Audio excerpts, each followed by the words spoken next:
Hey guys, thanks for joining me for another sort of short notice live stream. I'm here in the Mooch land facility, ably backed up by Sailor, one of my two German wire-haired pointers. Just of note, our younger wire, Ingrid, who you've seen on the channel a few times, just gave birth to 4 puppies up at the breeder's facility in Pennsylvania. So we'll keep you posted on that. They're all doing great. 2 boys and 2 girls. So very exciting times for us here. Again, thanks for joining me. Got 2 topics of note today. The first one is that there have been some things happening in the U.S. Navy 7th Fleet area of responsibility in recent days, starting with 2 aircraft from CAG-17 off of Nimitz that crashed within 30 minutes of each other on October 26th. So here is the statement from the U.S. Pacific Fleet, dateline South China Sea, and that's where Nimitz was operating when these mishaps occurred.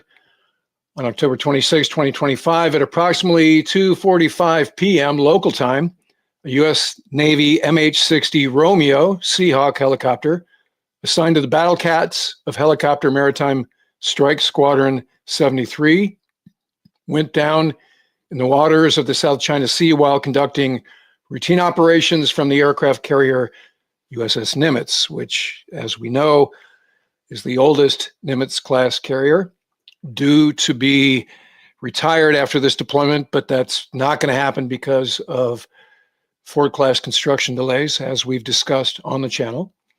So anyway, Nimitz is on the way back from their cruise and currently in the Western Pacific, and lost these 2 airplanes a couple of days ago within 30 minutes of each other.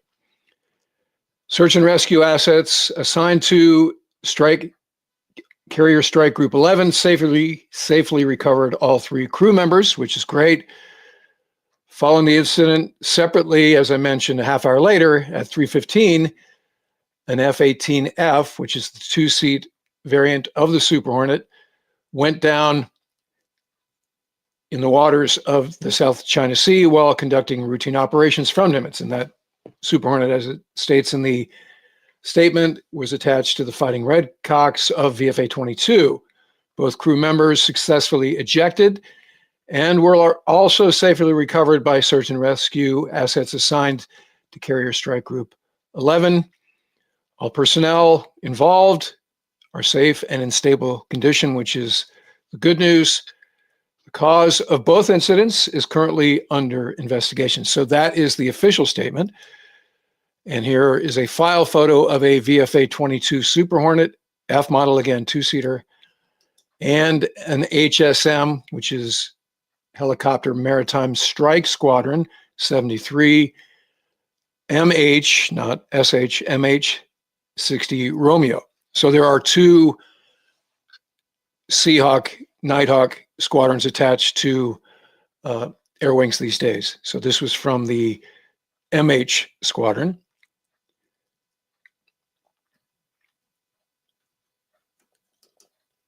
Now, as reported by our friend Sam Legrone at USNI News, based on a statement made by President Trump, the investigation is looking at the fuel supply as a possible cause. When asked if there could be foul play involved in the crash of these 2 airplanes, the Seahawk and the Super Hornet, Trump told reporters, quote, "It could be bad fuel. I mean, it's possible it's bad fuel. Very unusual that would happen. They think it might be bad fuel. We'll find out." And then he added, "Nothing to hide," end quote. So the nothing to hide part of the president's remarks is probably in response to the conspiracy theories that immediately spread online that the Chinese had used electromagnetic pulses or some sort of directed energy weapon to down the 2 American aircraft. There's been no proof to back up that theory. As Sam reports, Super Hornets and Seahawks operate with JP5. There's a number of variants of fuel. The shipboard that has a higher flash point than JP4 or JP8 that the Air Force uses ashore, JP5. It's stored and pumped from tanks aboard every carrier, including Nimitz, and resupplied from the Navy's fleet of oilers. Those oilers are in turn resupplied from Pentagon-approved fuel sources around the world. And that's why foreign relations and allied partners are so important across all the fleets. All throughout the use of the fuel, there is an extensive battery of tests and filtration to check for contaminants. The fuel is filtered before it's stored in the tanks of the fleet oiler that trails an aircraft carrier, as it's doing in this file photo here. Aboard a Nimitz-class carrier, there are a series of storage tanks capable of holding up to 3 million gallons of aviation fuel.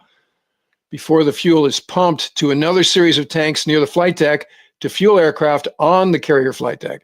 Between each step, the fuel is sampled and tested for purity and filtered several times before being pumped from the service tanks into the aircraft by the purple shirts. Remember, we just did an episode about what the various colored jerseys mean. Purple are the fueling guys, and they are attached to the carrier's V4 air department. The natural question is, well, if these two airplanes got bad fuel, why are they the only two that crashed during that event?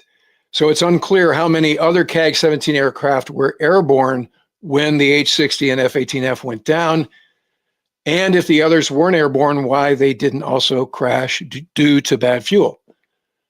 So again, I'm just thinking out loud here. Maybe one of the purple shirt teams didn't follow the fuel testing procedures while the others did before that launch, or maybe only one of the storage tanks had contaminated JP5 while the others did not. So Sam reports that the initial Navy investigation confirmed Trump's comments and said that the contaminated fuel in the aircraft was a leading suspect in both crashes, before saying that the initial reports were far from the final word. And as mentioned, there is an investigation going on. And as we know from the other mishaps we've covered on this channel for the last 5 years, it could take months, if not a year or more, for those investigations to be released to the public.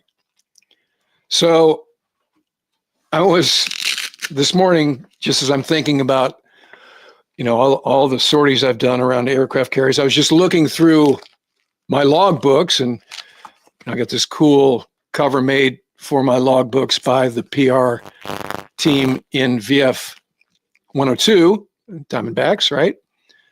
So I have 3 of them, and I counted just by hand all of the sorties that I've done carrier based. It's more than 600. And in all of those sorties, I never did think to go up to one of the purple shirts and ask, hey, do you know if the fuel you just pumped in our Tomcat is contaminated or not? I never asked that question. So I'll call that trust in the system that kept us flying, but maybe I was just lucky, So it's just not something I ever thought to ask the team. So I'm going to say I trusted them, just like I trusted the plane captains and all the maintainers that fixed our jets. So meanwhile, the day after those mishaps, President Trump arrived in the 7th Fleet area of responsibility with Secretary Hegseth and other cabinet members in tow. After a meeting with the Japanese Prime Minister Takaichi, the president and secretary paid a visit to the USS George Washington, the Navy's only carrier that is permanently forward deployed, that was pierside at Yokosuka Naval Base. I've mentioned before, I have a long history with the George Washington. I did the initial shakedown mini cruise back in '92 when I was in VF 142, when the ship was brand new. We took her down to Puerto Rico, did Fleet Week, Fort Lauderdale, which is always a good time, and basically ran the deck for those 6 weeks. Brand new carrier. And then my final deployment, 97 and 98, was aboard George Washington when I was the Air Wing, and that was CAG 1 at that time, was the Air Wing Operations Officer. CAG 1, as we've mentioned, is now aboard Truman. So long history with GW. GW went to Japan last year to replace Reagan, that has come back for normal repairs, etc. So they're aboard George Washington, and every major Navy officer in the theater was there, including my good friend, Vice Admiral Kacher, who is the commander of 7th Fleet, a job that he's been extended in because his relief, Rear Admiral Buzz Donnelly, who was at N98, the Air Requirements Shop in the Pentagon, but as documented on the channel, Admiral Donnelly, those orders were canceled because it came to light that he'd allowed a drag show aboard the USS Ronald Reagan when he was commanding officer back in 2018. For all the details about that, see that episode. So anyway, Admiral Kacher is still in place as 7th Fleet. Great guy. And he was also the temporary superintendent of the Naval Academy when Tommy Tuberville was holding up nominations a couple of years ago. So I got to know him very well during those months.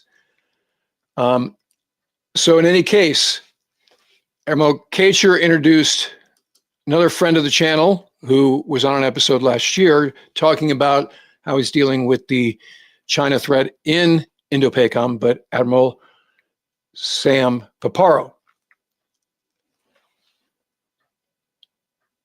So he's the commander of Indo-PACOM, and he in turn introduced Secretary Hegseth. So Secretary Hegseth gave a rousing speech, a lot like the one he gave at Quantico a few weeks ago to all the admirals and generals, and he was wearing this special hat that has the Japanese and American flags on the front. His burgee, the Secretary of Defense burgee on one side, and what has become the classic 45-47 with the administration's ball caps on the other side. So this is not an official ship's ball cap. I'm sure it was created just for this event. So he gave his remarks. Again, the tone of it was a lot like what he did aboard or at Quantico a few weeks ago. And then he introduced President Trump, who gave another hour plus long speech, a lot like the one he gave at Quantico. So, you could call it stream of consciousness, or just the way that Trump does his speeches. And it dealt with a wide range of topics, including, he teed up again his dislike of the electromagnetic launch system, better known by the acronym EMALS, used by the U.S. Navy's newest class of aircraft carriers, the Ford class. And again, as well documented on this channel over the years, that email system, along with some of the other of the 27 new technologies introduced on Ford class, has had significant, let's just call it, developmental challenges. And they continue to work through some of those. Now, this isn't the first time that President Trump has voiced concerns about EMALS while addressing a Navy crew. In May of 2019, during his first term, he said this to the crew of WASP that was also docked in Japan. Question, Catapult, right? The Catapult system. Do you like electric or steam? Steam. Who said electric? There's one guy back there. Okay, I really need this information because, you know, we're building carriers. We're building one. They're using an electric catapult and an electric elevator. Number one, I can't imagine in the case of battle, it must be very delicate, okay? And, you know, steam's only worked for about 65 years perfectly.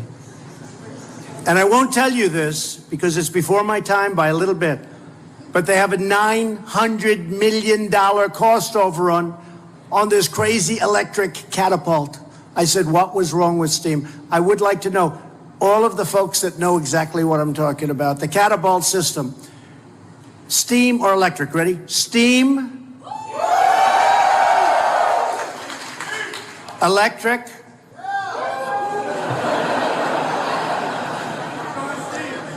he works for the enemy.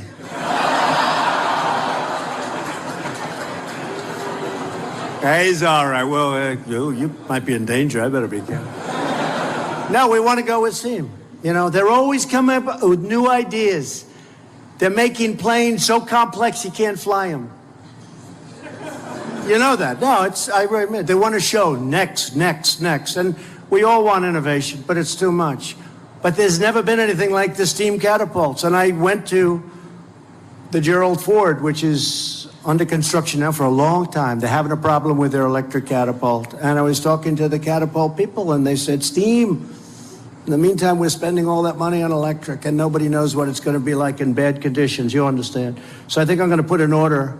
When we build a new aircraft carrier, we're going to use steam. I'm going to just put out an order. We're going to use steam. We don't need that extra speed. You know, they were saying, one of the folks said, no, the electric works faster. But, sir, we can only get the plane there every couple of minutes. So really, what they did was wrong. And we make mistakes, but generally speaking, we get it right. But when we make them, we have to correct them. So we're going to put out an order. We want to use steam.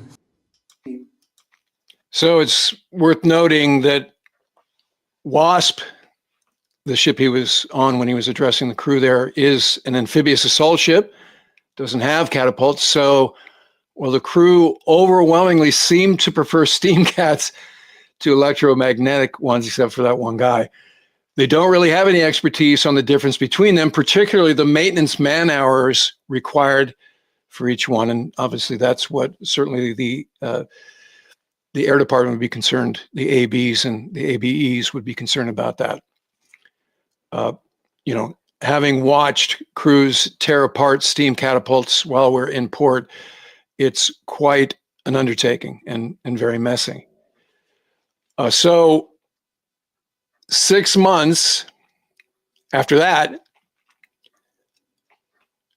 President Trump had a Thanksgiving greeting phone call, and this is 6 months after he was on WASP back in 2018. He had one of your typical commander-in-chief phone calls with the commanding officer of the USS Ronald Reagan, who's Captain Pat Hannafin. So Reagan was the forward deployed carrier before GW. And so during that conversation, the president asked CO Hannafin what he thought about emails versus steam. And listen to this conversation. We have another big one. The Gerald Ford is going to be joining you pretty soon.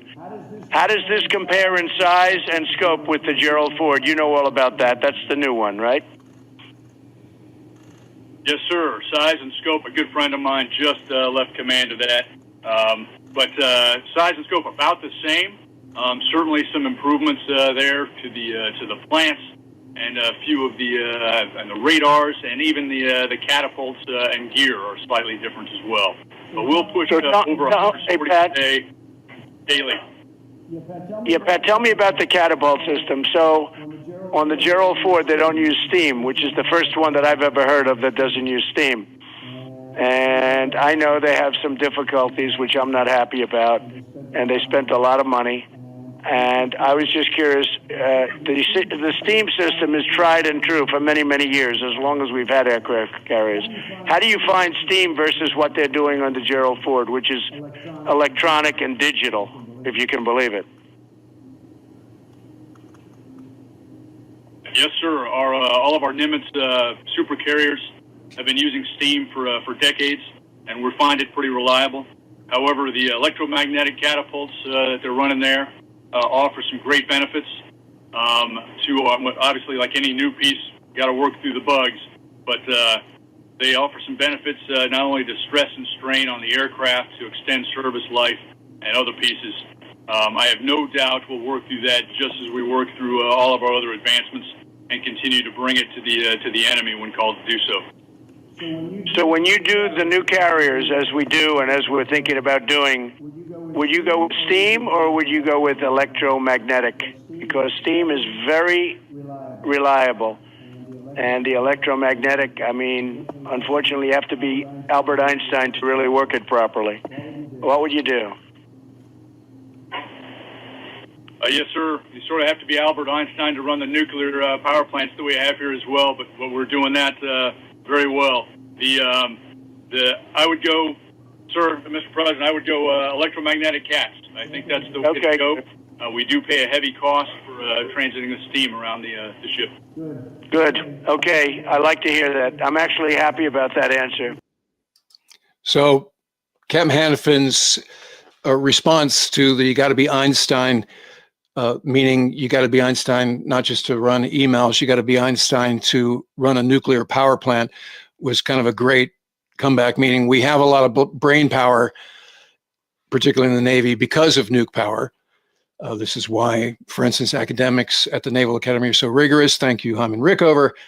But Captain Hannafin's answer to the president seemed to sway his opinion at the time, as you heard him say there. You know, okay, I'm glad to hear that. And then no order was given during the balance of the Trump 45 presidency to do anything about what he was talking about aboard WASP, meaning, you know, he's going to order that they go back to steam.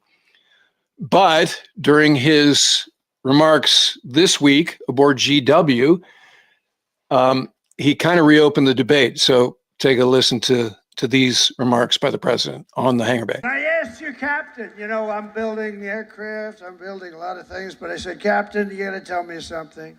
I know a lot about these ships. I know a lot about these things building.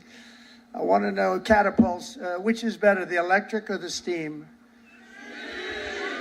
Okay, ready? Are you guys, that's what you do, right? This is so much better. You know, they go out, hire a consultant for millions of dollars that was never on an aircraft carrier before. So they switched to electric. I disagree with it, but it's all right. Let me ask you, we're going to go steam first and then electric. Catapults, which is better, electric or steam?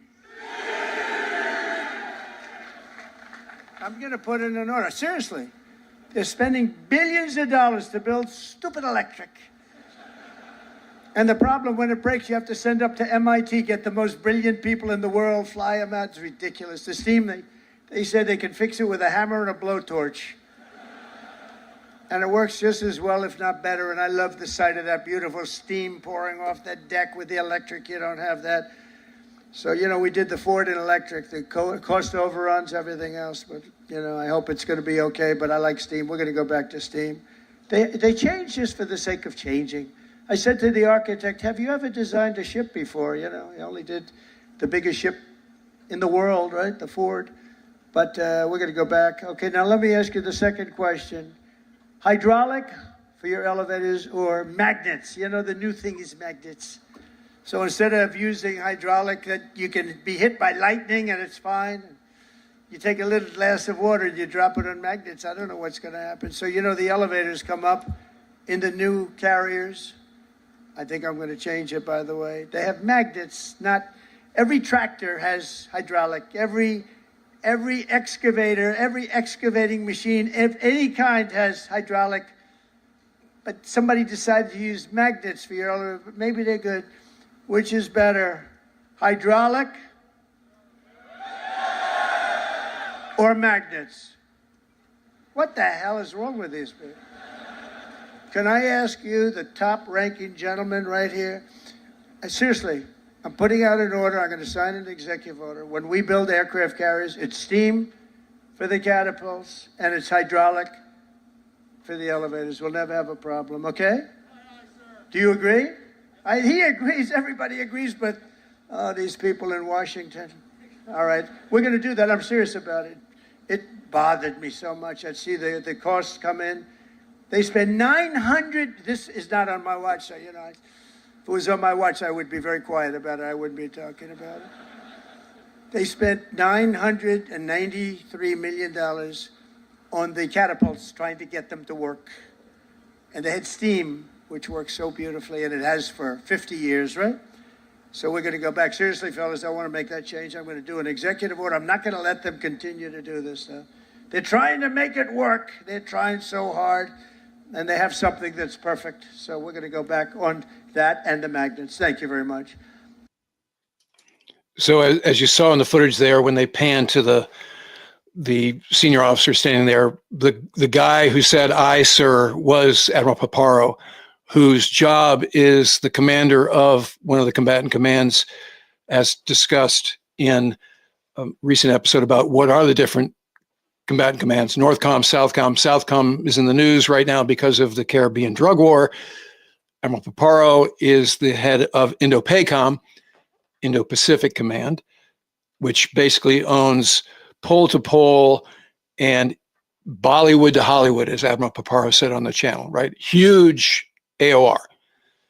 So I'm sure he was just being the good, subordinate and humoring the commander-in-chief in the moment. But he did not push back, and it probably wasn't the forum to push back as Captain Hannafin did on the phone. So he just said, "Aye, aye, sir." But,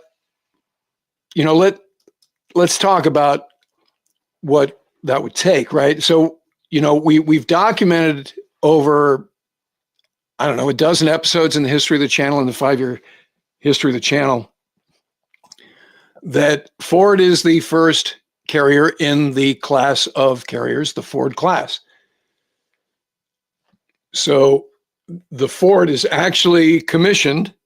It's the only one of those Ford class that is currently in active service. And it's currently on its second full deployment. We documented the first one because, remember, on the first one, they were sortied from the central Mediterranean to the eastern Mediterranean because of Hamas's attack on Israel on October 7th of 2023.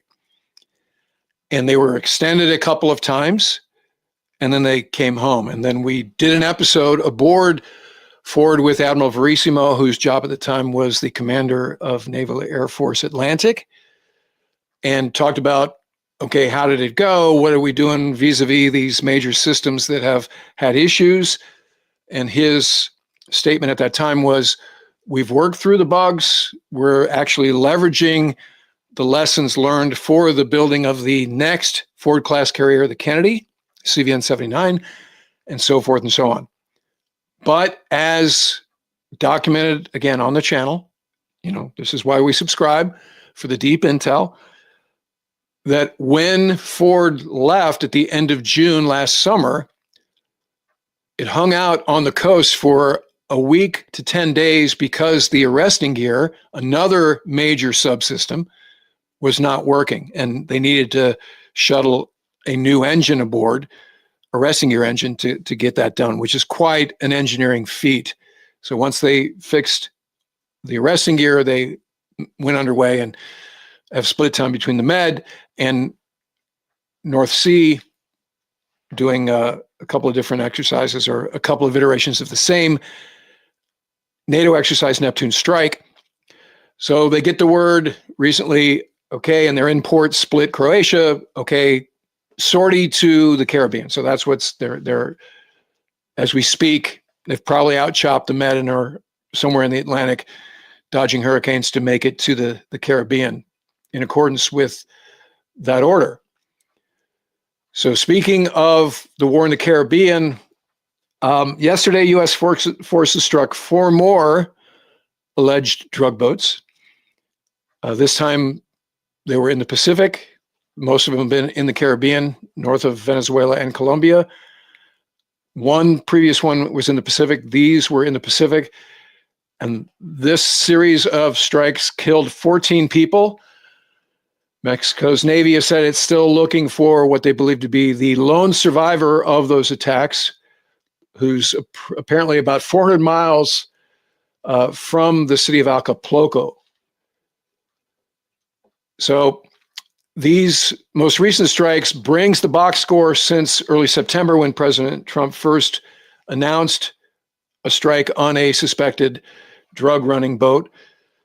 So that box score is 14 boats hit, 57 suspected drug runners killed. So meanwhile, the Navy's long-term plan is to replace all 10 of the Nimitz-class carriers with Ford-class. Behind the Ford are 3 other carriers under construction: Kennedy, CVN-79, CVN-80 is Enterprise, CVN-81 is Doris Miller, named for a Navy cook that manned a gun aboard, I think it was the USS Nevada or the West Virginia during Pearl Harbor. So those ships, those 3, are actually part of the program of record, and the construction of those is actually funded.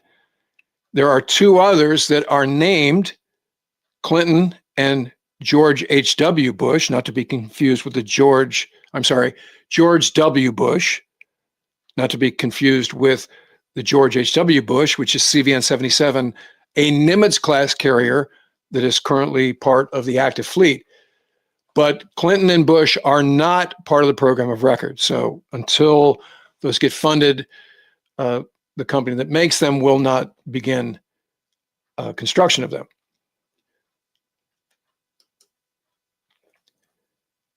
So assuming that Trump is serious, because some folks will dismiss remarks that he makes as that's just Trump, being the entertainer, but I mean, people have got to get a grip on the fact that he's actually the commander-in-chief, and whatever he says, and this is why I give credence to the statements he makes, because he's the commander-in-chief. So in this case, the Navy, Chief of Naval Operations, NAVC, and the prime contractors like Huntington Ingalls listen to what he says, and they're wondering if those comments repeatedly made over the years, right? He's done this now for the last 7 years. In spite of what Captain Hanifin pushed back on, obviously he's still sort of believing that steam catapults are superior to electromagnetic EMALS because of their reliability and, like you said, blowtorch and grease gun or whatever. And so, what the president says matters is the bottom line. So is it possible to modify Ford class to go from EMALS back to the sort of steam catapults of the Nimitz class? And the short answer is no. So we've shown this graphic a number of times over the years. What you can see here is a cutaway that shows the basic laydown of support equipment, the gear behind EMALS that lives right below the flight deck. So this is very specific to EMALS. And the naval architects that designed Ford class way back in the day, and remember, another episode we did was with our good friend Tal Manville, who was the first class desk officer for Ford class. And he showed all those little models of what the different designs would look like. But when you build an aircraft carrier, from the get-go, you have to know what engineering you're going to pack inside of it, because the real estate inside a hull is finite. It's not like a base where you can just push out something or knock something over. And this is why being a naval architect is probably the hardest engineering discipline of them all. There are some carriers. I cruised on Kennedy and America. So remember, CVN-65 was Enterprise. That was the first U.S. Navy nuclear-powered aircraft carrier. Had 8 reactors. And then we went to CV-66, America, that I cruised on, the final cruise of America. And then CV-67, The original Kennedy that I cruised on back 86, 87 during my first tours, my second deployment, again, a conventional carrier, but there was some urban legend that I never ran to ground that particularly Kennedy had a problem with the ability to keep the flight deck level using the free surface effect of fuel and bilge water like you can on other conventional carriers back in the day, because this is what the rumor was, that Kennedy was originally built to be a nuke, and then they changed their mind. And so they had to sort of force the boilers and the steam generation stuff and the other systems aboard, and that left them with a weird shaped series of spaces beneath the flight deck. In any case, the next conventional carrier wasn't till CVN 68 Nimitz, and then the next 9 after Nimitz were all nuclear powered Nimitz class carriers up through CVN 77. So it's not just hard, it's impossible to just tear up the flight deck, put in rip out the EMAUS cats, put in old school Mark whatever steam catapults, because the engineering systems behind steam is radically different, and the real estate required below deck is similarly radically different. Same goes for, because President Trump also did the sort of crew polling about the electronic weapons elevators, that again, it's been well documented that they've had problems with the electronic elevators. So what works on shore at places like Lakehurst, once you put it aboard the ship and take it to sea, the atmospherics, the movement of the hull, the slightest little working of the shims or whatever will shut these things down. And unlike, to President Trump's point about blowtorches and grease guns, unlike steam catapults or the legacy weapons elevators that work through a series of cables and pulleys, you know, if the computer system says tolerances are out of limits, shut down, that's the final vote.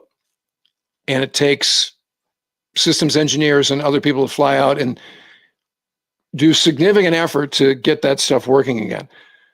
But just like with EMAUS, to redesign the weapons elevators that were designed to be more efficient, skip the hangar bay, a bunch of other stuff that's supposed to get weapons to the flight deck sooner. The other thing about those doors you see there, they're designed to stay below a Super Hornet's wing line, so you can open them while airplanes are potentially parked adjacent to the elevator.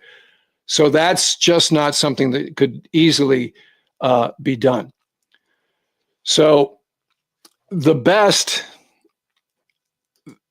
again, assuming that the president is serious and Secretary Hegseth, the Navy, will take action on his desires, the best they could do is cancel Ford-class construction.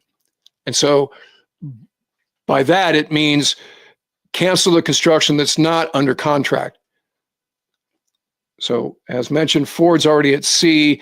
Kennedy is about to be sea tested, sea trials coming up next month, or maybe in December. In fact, coming attractions, we've been invited to go down to Huntington Ingalls in Newport News and do an episode from the flight deck of Kennedy, CVN 79, talk about what goes into the construction from beginning to end. So basically from keel laying to commissioning of a Ford-class carrier. So that'll be a pretty cool opportunity. Stay tuned for that.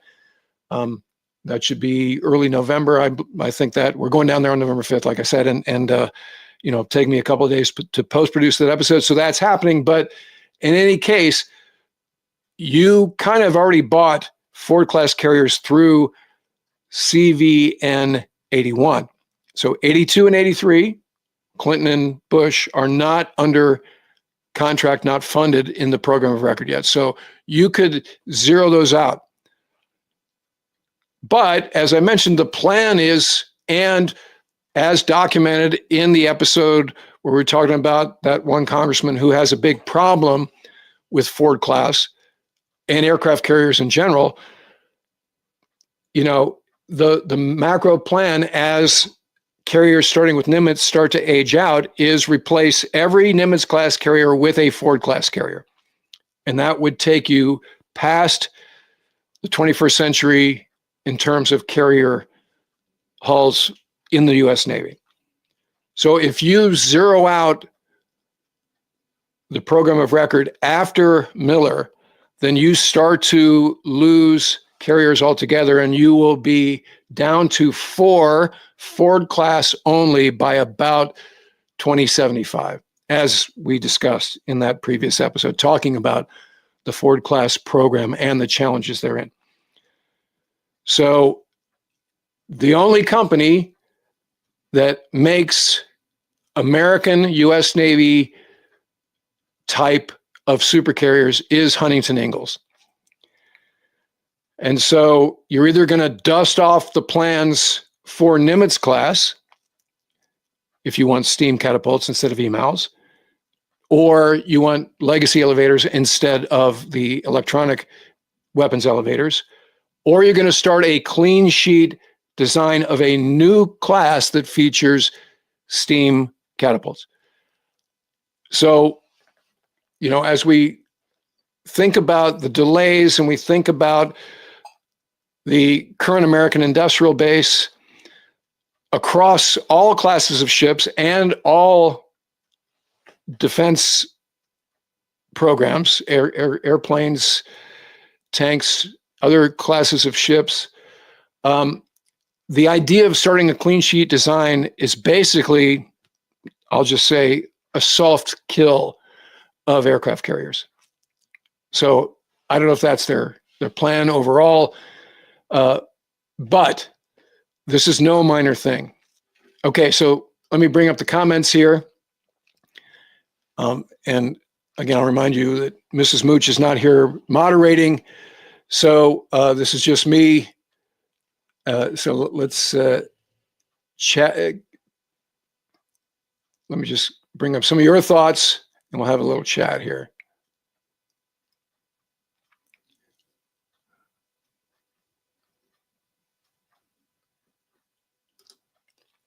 So Political Real points out China has electromagnetic catapults for what it's worth. Roger that. We've documented fusion. So that technology, and I have no intel as to whether they are facing the same design challenges that we faced. But here's something that Willem Sauer says, Chinese aircraft carriers are far superior. Well, on paper, we don't know that to be true. Certainly, they put out that Gucci video a few weeks ago that we did an episode about. The carrier looked clean. They only have 3 cats to our 4. It was EMALs. They appeared to be working just fine, but now do 250, 300 sorties a day kind of a thing, which is what a Nimitz class and Ford class are capable of. The question I ask Emma Verissimo aboard Ford a few years ago is, how are these sortie generation rates? Are they equal or greater than what we're able to do on a Nimitz class carrier, which was the concern, as President Trump mentioned, aboard WASP? And his answer was, yeah, they're actually better than what you can do with a Nimitz class carrier. So if that's the case, then, assuming we can work the bugs out, which we always seem to do with NAVC and other commands that tackle these problems, then why would we change? So Happy Dude says, this is all just insanity. I can't believe it. It's on par with the wedge tail fiasco if this goes through. And Happy Dude's talking about the replacement for the AWACS, which, again, the Pentagon has punted on that airplane. And now, ironically, it looks like they're going to lean on the E-2D. So I don't know if that means the Navy will have expeditionary squadrons that supplement Air Force ground-based assets, or if the Air Force is going to actually buy their own version of the E-2D, which is a completely upgraded Hawkeye, very cool airplane that has done great work in recent conflicts, recent contingency operations, is a big deal to the strike group these days, just like the F-35, right? So now you have distributed lethality. You have the ability to shoot a weapon, hand it off to the E-2. The E-2 doesn't just tell you where the bandit is. It can control your weapon off the rail, which means you can fade away and avoid Chinese long-range PL-15s and missiles like that. That's a big deal in terms of the high-end fight. So, again, the question is, are we willing to go through all of that pain? So Sagan says France needs these catapults for their new carrier too. Okay, I don't know what the plan is for the new French carriers. So it says salt water and electricity have never worked. Obviously, that was President Trump's criticism of the EMALs and the weapons elevators. However, they are working, right? I mean, Ford's out there generating sorties, did it during this exercise in the North Atlantic Neptune strike. And again, I haven't been aboard Ford when they're actually conducting flight ops. But what I'm hearing from the CAG-8 folks that I talked to at the air show, at the Oceana Air Show last year, is that it's great. They don't want to go back. The cat shot is a lot more comfortable in terms of the linear sense of the acceleration. They didn't have any complaints about the reliability, et cetera. So, these are the questions. Our good friend Joe says, who goes by AvGeek Joe up there in the Pacific Northwest covering the Growler beat, the only reason to bring steam catapults back is for the photos. And as we know from the beginning of the original Top Gun, that is certainly true. That's a cool look. Buck Star Chaser says, a combination of electric and steam is clearly the best option. Okay, Buck, show me the schematics. I know the president mentioned that, but what does that mean in terms of building it within a hull?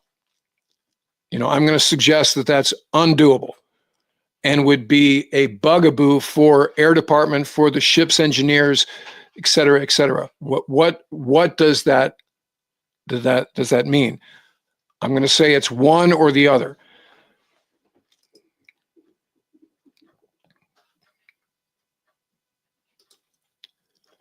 Logic Bomb said, the same way they test all other significantly more delicate electronic systems on the boat? Question. Well, I don't know what your question refers to, but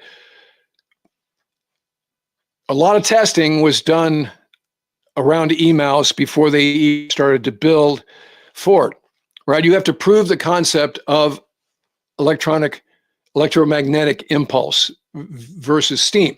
So they built an EMALS catapult at Lakehurst in New Jersey and tested cat shot after cat shot. And it was working, it was reliable. They're like this all the way up to, from the lightest airplane, which also they're concerned about launching drones in the future. So that's a new level of light, because the lightest airplane back in the day was, 40,000 pounds. Maybe 30,000 pounds. Now the lightest airplane will be an MQ-25 or something that is probably about 25,000 pounds with a full load of gas. So that's one concern. The other is the max weight at launch, which is about 75,000 pounds, which used to be a fully loaded Tomcat, now is the E-2D. Or you start to approach, 60 some with a fully loaded Super Hornet. So they did all those and they were like, we got it. It works. Roger that. Build it. Start to build it aboard. You fund Ford. HII starts to build forward, and then you take it to sea, and you're like, okay, it's shutting down without, any warning, and they got to figure out why. They believed it's because the seaborne environment, you're having tolerances because of the movement of the hull that you didn't have at Leghurst ashore, right? So this is why we do at-sea testing. So work through it, tighten up the gains, change the control laws of emails to allow more variance before giving the no-go command. Same with the weapons elevators, same drill, work through it. And eventually it's solved.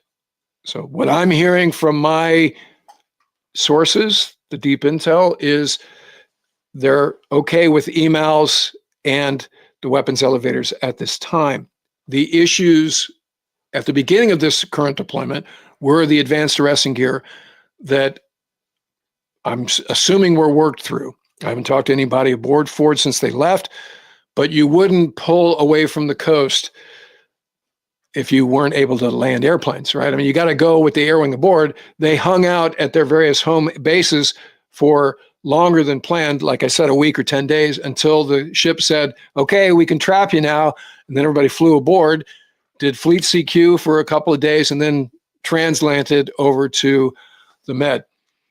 So my assumption is the arresting gear is also working, right? So again, when you, with a broad brush, say we got to get rid of emails and these electronic weapons elevators, and then beyond that, say, look at the 4-star, again, not his area of responsibility in terms of redesigning an aircraft carrier. Admiral Paparo is in charge of Indo-PACOM, right? But he's there, he nodded, he waved, aye, sir, did the polite thing. But you look at him and you're like, change it. I'm going to execute an executive order to any other carriers will have steam, right? So again, he said that during the Trump 45 thing, didn't follow up. This time, different dynamic as we're seeing across the board.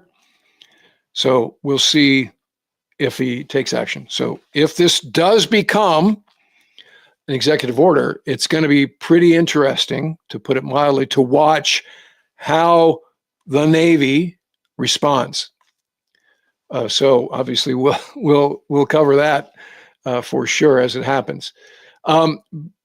Okay, let's.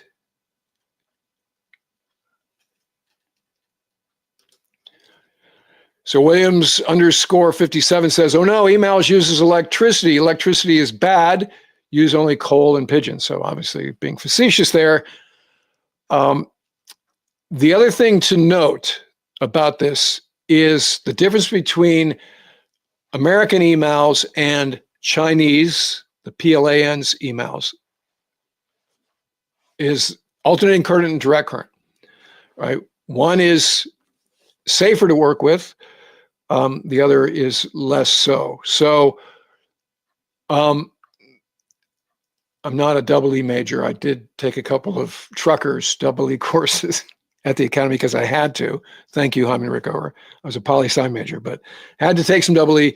And check me on this in the comments. I believe Ford uses AC and emails, or the Fusion uses DC. So there is a difference between those designs. And what I'm hearing in the comments of that latest Fusion episode is DC is more reliable. I don't know if it's more dangerous to work with because of the shock potential, but apparently it's more reliable. So that brings up Logic Bomb's comment. China probably stole our email technology. I think what they did is they improved it. Now, again, I don't know what the industry standards are around China for, working around large voltage, large amperage of electricity, and whether, other agencies regulate whether you can use, you can't use nuclear power without, NRC oversight. In fact, every carrier CO is warranted officially by the NRC to operate a nuclear power plant. So same drill probably with whatever the standard is in the United States for industrial use of electricity. So when you say they stole our technology, I think they stole the basic idea, just like we described about the J-35 versus the F-35. And isn't it amazing how their AEW aircraft looks a lot like our E-2, et cetera, et cetera. So there is some level of intellectual theft, but it doesn't look like they infinitum stole the technology behind the Ford-class emails.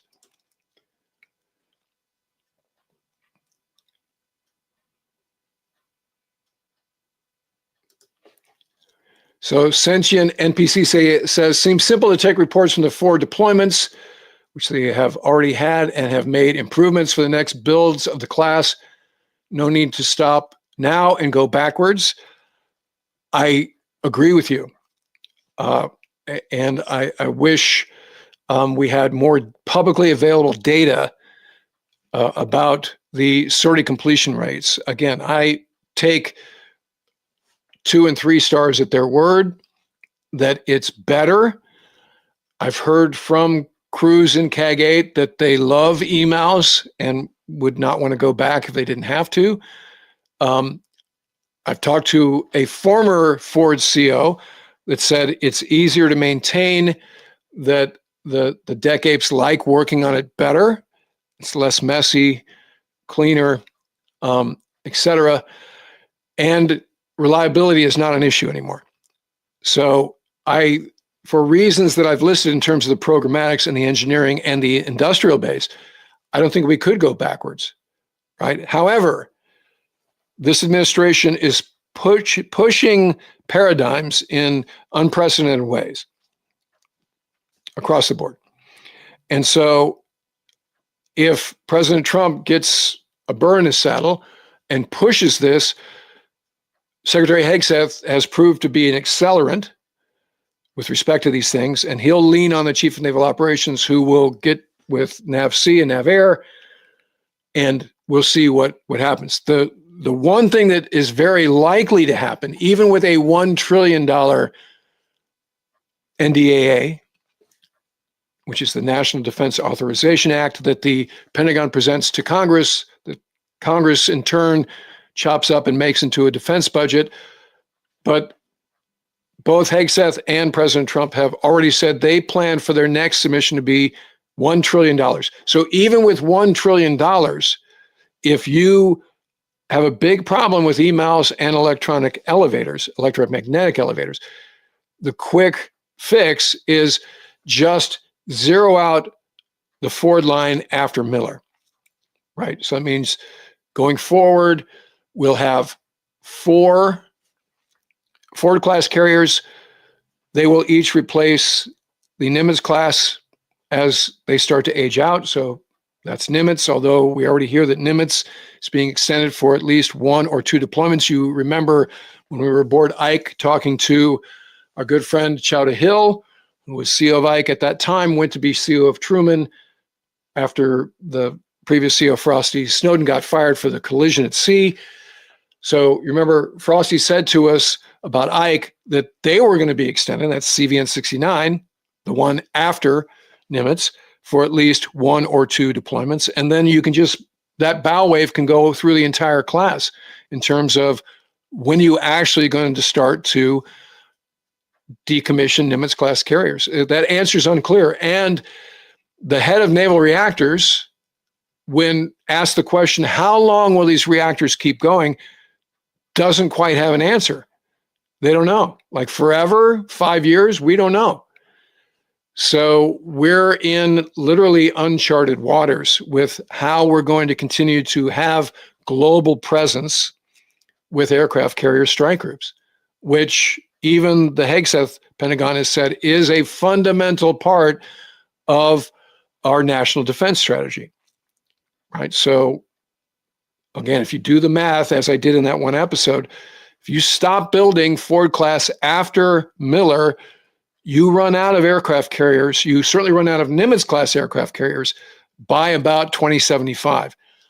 And then you just have 4 aircraft carriers that are kind of like these white elephants that go, I don't know, wherever things are really bad, not like the global presence we have now where you can put a carrier in any given AOR. Although right now we've gapped the UCOM AOR, right? 6th Fleet, 4th Fleet, 6th Fleet and 2nd Fleet do not have an aircraft carrier strike group in them, although 2nd Fleet does as Ford Transits. Then 4th Fleet will, will take forward once that INCHOP's there. But back in my day, we had 15, and we could put carriers wherever we needed, and we used that wealth judiciously. We used that wealth aggressively, not judiciously. We had 2 carriers in the Med at any given time, covering all the markers that we had to. And as a function of that, the operational tempo for us was reasonable. 6 months or so. I had 2 cruises that got extended for only 2 weeks. These days, because of the limit on the number of carriers, your standard cruise is 8 months. And as we've seen in recent history, 10 months is also in play.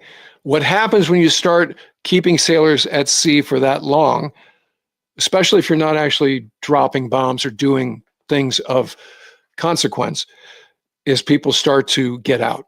So you heard the administration, and if you listen to Secretary Hegseth's most recent remarks aboard GW, he's talking about how recruiting is way up. Be that as it may, I'm not as concerned about recruiting. I am concerned about recruiting, and if in fact that's the case, I'm happy about that, and that's good news. But my concerns, and I just sat through the Chief of Naval Personnel brief at the Tailhook Convention in Reno a couple months ago. There are year groups in carrier aviation that are suffering an exodus that gives you what we call this bathtub effect. So as folks come into the year zone to either take a command of a fighter squadron or, down the road from that, deep draft, nuke power, be an air wing commander, there's a real lack of quality personnel in some year groups because all the people that have options, as it were, or have a demand signal from the home front, have dropped their letters and gotten out. That is primarily a function of operational tempo, which is why back in my day, Secretary Lehman codified the amount of time a cruise could last. He said, you got to have 6 months at sea, or for every 6 months at sea, you get 18 months at home. And to violate that, Navy commanders had to come to him with a strong argument. These days, that's not the case. So again, why do we need the entire Ford class to be built?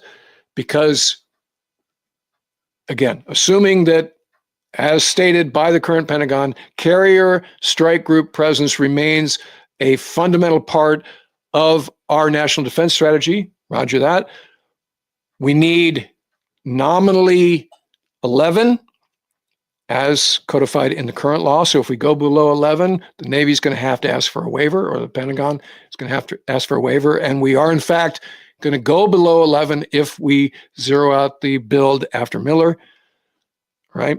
And then, not to mention the emerging Chinese threats, hypersonics, pushing beyond the second island chain. You need carrier power with 6th generation aircraft that can shoot next generation long range weapons to outstick the Chinese that are seriously advancing at a rapid clip, both in terms of their carrier building and their carrier based aircraft, as we documented.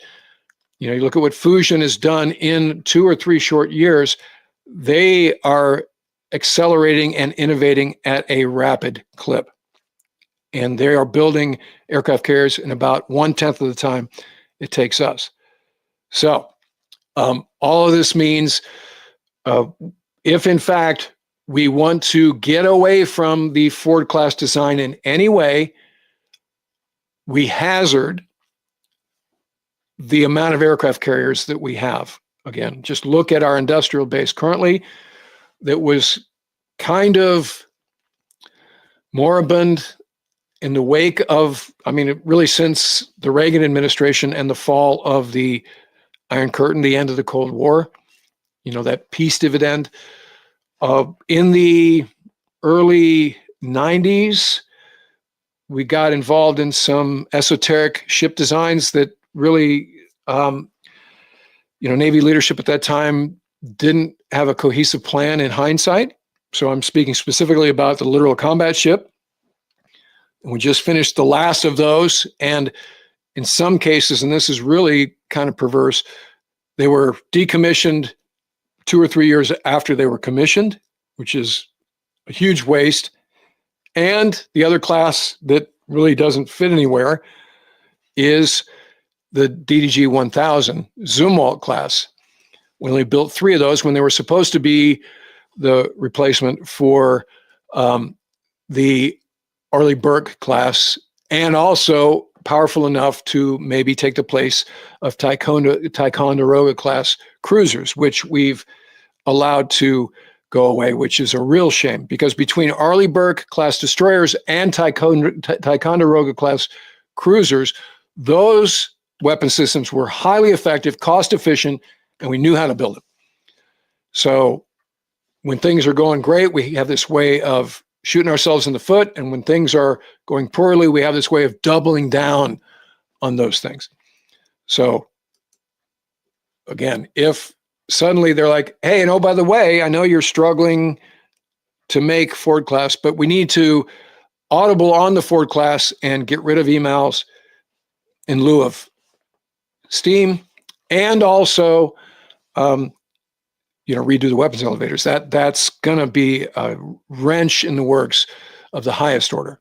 So I'm just saying up front, that's borderline undoable, or to put it mildly, disruptive, but that doesn't mean that this White House, this Pentagon won't, throw that one into the mix and maybe just to see how the Navy reacts, or sort of, hey, we're not kidding. We want to see some options here for returning to Steam and legacy weapons elevators. So, all right, let's do a couple more here. We've been going for over an hour here. Thanks, huge audience here for a no-notice one. This always does my heart good. I don't do that many live streams, as you guys know, but I really love looking at your comments here. And again, I'm doing this all by myself. Are there any expenses with delaying contract award versus canceling contract award? Bruce Jones asked. Great question. There are, the bottom line here is the defense industry never loses. Sort of like if you're, have a betting app on your phone, or you go to Vegas, the house never loses, right? The way that our defense procurement is let's just say built, is to make sure that the defense industry base stays solid. And again, this is a contingency in the event that we have to go to war out of nowhere, as we have in our nation's history. I entreat you. I guess I really need to do an episode about how GM became a defense company, not quite overnight, but almost, in the run-up to World War II. It's a pretty amazing, uniquely American story, and perhaps a uniquely 20th century story. So we're going to be seeing some announcements from the Pentagon in the next days, and Secretary Hegseth kind of teased this out at Quantico about, okay, we took care of DEI, we took care of fat admirals, we took care of physical standards, warrior ethos is back. Okay, done. Now the hard work is, let's fix the program of record. Let's fix the industrial base, particularly the industrial base that supports the U.S. military. That's a huge lift. So it was already, as I said, using the dime store word moribund, which is kind of means on its deathbed in the wake of the Cold War. A lot of our technologies were sent offshore because they're cheaper. And then the final straw with kneecapping our ability to build ships and airplanes was COVID. So COVID basically, and in the case of companies like HII and Fink and Cherry and General Dynamics up in Groton and Austal down in Pascagoula, their workforce wandered away because artisans, technicians are going to go where the work is. And you're not going to live in a city like Pascagoula, no offense, or Groton unless there's work there, right? And so now you turn the light switch back on and you say, we've got a shipbuilding initiative. Secretary Phelan has been saying it everywhere he goes, that make shipbuilding great again. It's not a money issue necessarily. It starts with that. You got to be funded. No bucks, no Buck Rogers. But the hard part is rebuilding these companies, starting from people that can do the job and want to do the job. So we'll see what the Pentagon rollout looks like, and we're told this presentation is imminent. Obviously, we'll cover that at that time. All right. So as always, if you're not a subscriber, and I think I have this cool, let me try to use this. I have this cool function here. Hold on. No, maybe I don't.